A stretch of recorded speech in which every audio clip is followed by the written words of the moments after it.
Hey, what's up, guys? So, I wanted to kind of give my review on some roller coasters, kind of make it a new series. So, I'm going to start with Tatsu. And here's my take on Tatsu. And honestly, I love this ride. It's easily one of my favorite coasters at Six Flags Magic Mountain.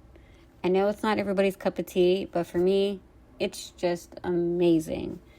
Tatsu is a flying coaster, and it's built by B&M, and it really is an amazing ride. I mean, they strap you in, you tilt it forward, and suddenly, you're basically Superman, soaring face down over the park. The whole experience is so different from any other ride, you really do feel like you're flying. But I'm just going to start off and talk about the Pretzel loop. That thing alone is insane.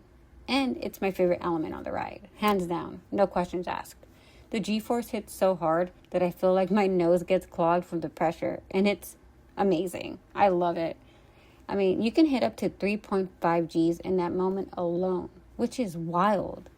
It's the kind of force that make you scream, laugh, and maybe question your life choices all at once. The ride itself is just so much fun. Even though it's intense, you have these smooth sections that make you feel weightless as you glide over the terrain. Tatsu reaches a top speed of 62 miles per hour and climbs 170 feet and has over 3,600 feet of track.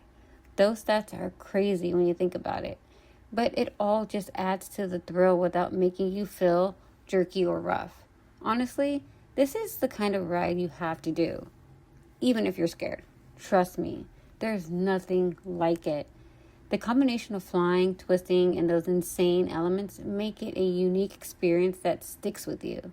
Like, there's 6 inversions, including a pretzel loop, several inline twists, so it's nonstop action from start to finish. And what I love most is that it balances thrill and flow. You get those intense moments like the pretzel loop, but then you also have calmer soaring sections where you can just enjoy the view and the sensation of flying. The mix is why it's one of my favorites, and there's nothing like it. So yeah, Tatsu is a little bit nuts. It's incredible, and honestly, everyone should ride it at least once. It's scary, it's fun, it's different, and it's a ride that really sticks with you even after you get off. So let me know in the comments, guys, what do you think about Tatsu? And as always, guys, don't forget to like and subscribe for your coaster content daily. And thanks for watching.